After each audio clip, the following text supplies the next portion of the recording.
পুরি খেতে নিশ্চয়ই পছন্দ করেন, তাহলে এই পুরিটা একদিন বানিয়ে নেবেন। এইটা জাস্ট ওয়াও একটা পুরি।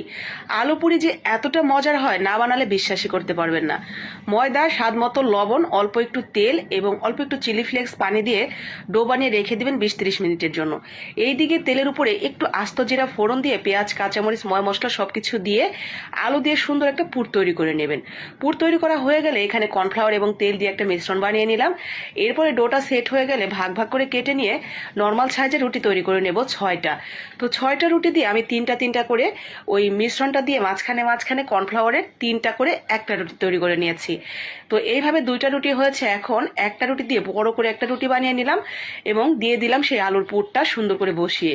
উপর থেকে আরেকটা রুটি দিয়ে ঠিক এইভাবে আমরা বসিয়ে নিয়ে কুকি কাটার দিয়ে কেটে নিয়েছি। ব্যাস, এখন এগুলো তেলে দিয়ে মচমচে করে ভেজে তুলে নিলেই রেডি অসম্ভব মজার একটা আলু পুরি। পাশাপাশি 2 কাপ চা রাখবেন, দারুণ লাগবে খেতে।